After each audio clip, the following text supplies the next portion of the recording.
एक बार फिर से स्वागत है दोस्तों। ये और एक मेरा ये फाइक एक्सपीरियंस है जो कि एज राफ्ट स्टाइल में है। यहाँ उसका रूट है सिस्टम, यहाँ शायद एक आध रूट है, तो ये एज राफ्ट स्टाइल है। और एक रूट मेरा उसका मेरे हाथ में है, मैं दिखाता हूँ। ये देखिए, क्योंकि ये दूसरे ट्री से मैंने हार्वेस्टिंग किया था, तो इसी तरह उसको मैंने हार्वेस्टिंग के बाद लगा दिया था। और मुझे लगता है अब ये उसके साथ ही मैं प्लांटेशन करना चाहता था, मगर अब लगता है उसको मैं ट्रिमिंग कर दूंगा। देखते हैं कितना ट्रिमिंग करना पड़ सकता है, या पूरा भी ट्रिमिंग कर देंगे तो भी अच्छा रहेगा मेरे ख्याल से। तो मगर पहले देखते हैं, अगर ये पोट में आ जाता है यहाँ से, तो यहाँ से हम प्रूनिंग कर देंगे, या तो फिर उसको ट्रिमिंग करके ये एज अ प्लांट सरवाइव करेगा। तो पहले सोचना होगा कि पोट के हिसाब से अगर ये अच्छे से रहा, यानी पोट में तो नहीं आने वाला, तो उसको तो हमें शायद निकालना ही पड़ेगा। तो मैं उसको निकाल ही दूँगा, क्योंकि उसने अंदर भी रूट लिया ही है। तो चलिए उसको निकाल देंगे हम। तो चलिए निकाल ही देता हूँ मैं, ज़्यादा सोचे मत। यहाँ से निकाल रहा है क्योंकि ये हैंडल करना मुश्किल है अभी, तो मैं थोड़ा दूर से ही निकाल लेता हूँ, क्योंकि यहाँ एक इम्पोर्टेंट कैरेक्टर भी है।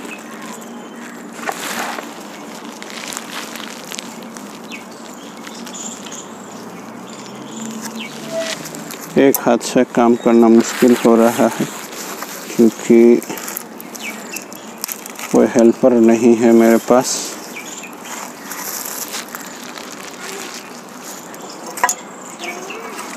क्योंकि रूट्स को भी संभालना है मुझे। चलिए, ये लगभग हो गया है, तो उसको मैं अलग से रखूँगा। ये बहुत ही अच्छा कैरेक्टर में किसी रॉक के साथ अटैच करने में भी काम आएगा। तो अब ये मुक्त हुआ, यानी फ्री है अब। तो चलिए थोड़ा पत्ते हटा लेते हैं, या कहे कि थोड़ा ट्रिमिंग ही कर लेते हैं। तो ये पिछले साल ही मैंने हार्वेस्टिंग किया था, एक जंगल जलेबी के ऊपर लगा हुआ था ये। तो रास्ते से कहीं जाते वक्त भी मेरी आंखें इधर उधर रहती है, तो मैंने उसको देखा, मुझे पसंद आया। फिर खड़े होकर देखा कि इसको मैं कैसे ले जा सकता हूँ। तो हार्वेस्टिंग हो गया, तो मैं उसको आज ट्रांसफ़र कर रहा हूँ। एक तरह से रिपोर्टिंग नहीं कह सकते उसको, स्टाइल के बारे में बाद में सोचेंगे।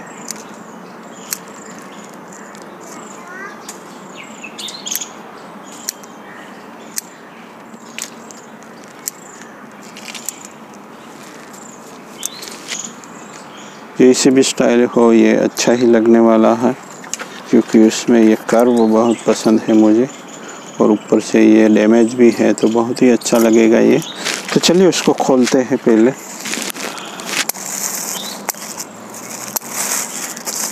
उसको मैंने ऐसे प्लास्टिक डोर से बाइंडिंग किया हुआ है प्लास्टिक के अंदर।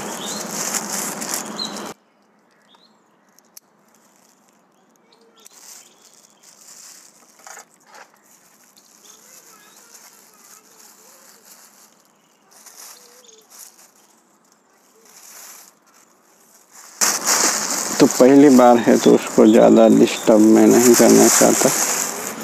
तो थोड़ी बहुत सॉइल निकाल के उसको हम सीधे पॉट में ट्रांसफ़र करेंगे। तो चलिए ये प्लास्टिक को भी निकाल देते हैं। तो मैं हार्वेस्टिंग करके जो भी सॉइल थी वहाँ वेल ड्रेन थी, शायद उसमें कंकर पत्थर थे छोटे छोटे, तो ये अच्छे से हार्वेस्टिंग हो गया था। देखिए ये रूट्स,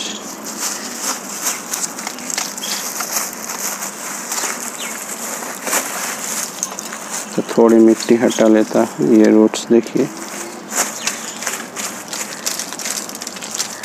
अच्छा ग्रोथ तो है मगर उसमें रूट्स में कुछ गांठें हैं। तो ऐसा प्रॉब्लम क्यों होता है मुझे भी बताइए, क्योंकि ये दूसरा फाइकस है, एक छोटा फाइकस में भी था तो उसमें कुछ गांठ है दोस्तों। दिखाने की कोशिश करता हूँ मैं, कैमरा फोकस नहीं हो रहा है। तो यहाँ कुछ गांठें बनती है, देखिए अब फोकस हुआ है। इस तरह की गांठें की वजह से क्या प्रॉब्लम आती है वो मुझे बताएं, अगर किसी को पता है तो। ये बहुत सारे हैं यहाँ।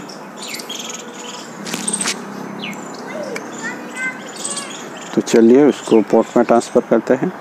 तो देखिए मैंने ये छोटा सा प्लास्टिक पॉट लिया है और ये सेकंड प्लास्टिक का होता है, यानी ये बहुत ही सस्ता है, 30 रुपीस में है शायद या 20 रुपये में, मुझे ठीक से याद नहीं। ये 1 साल तक तो अच्छा ही रहेगा, 1-2 साल तक। तब तक तो हमारा प्लांट मैच्योर हो चुका होता है और हम उसको बोनसाई पॉट में ट्रांसफ़र कर चुके होते हैं।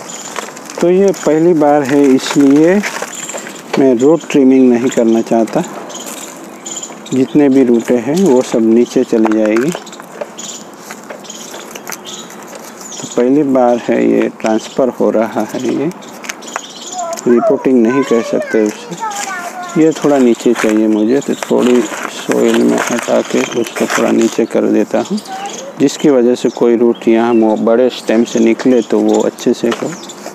तो थोड़ा सा आगे से इसका लेते हैं, जिसकी वजह से ये बड़े स्टेम में अगर अच्छे से रूटिंग हुई तो बहुत ही अच्छी बात है। तो चलिए ये हो गया है और ये रूट जो पीछे जा रही है उसको हम आगे की ओर कर लेते हैं। ध्यान रहे ऐसा करते वक्त ज़्यादा कुछ नुकसान ना हो। तो चलिए अब थोड़ी सोइल मिक्स ऐड कर लेते हैं। एक बार फिर से बता देता हूँ, 50% से भी ज़्यादा यानी कि 60% तक ये मेरे सोइल में है ब्रिक बाइट्स, जो कि खुद बनानी पड़ती है, और एनिमल मैनर यानी काउ डंग मैनर, और है रिवर सेंट। बस यही है। सोइल मैंने इस बार स्किप कर दी है और ये स्टाइल है हमारी राफ्ट स्टाइल।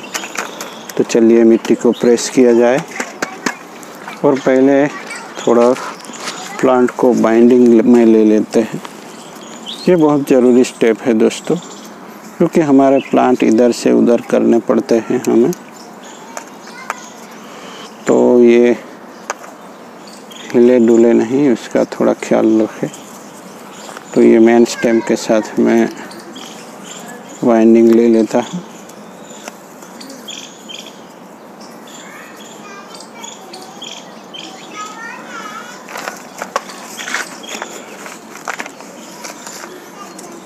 तो सॉइल को प्रेस करना है हमें, तो इसलिए कुछ नॉर्मल सी लकड़ी भी चल सकती है या जो कुछ भी मिल जाए। मेरे पास ये ब्लेड का टुकड़ा है तो उसी से थोड़ा प्रेस करूँगा मैं। अच्छे से प्रेस करना ज़रूरी है मिट्टी, और रिपोर्टिंग के बाद थोड़ी मिट्टी नीचे भी जाएगी, तो हो सके तो थोड़ी मिट्टी ज़्यादा ऐड कर ले हम, तो अच्छा रहता है।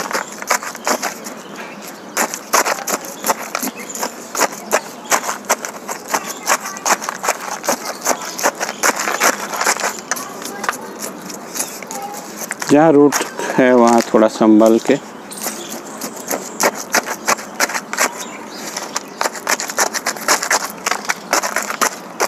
तो चलिए तैयार है।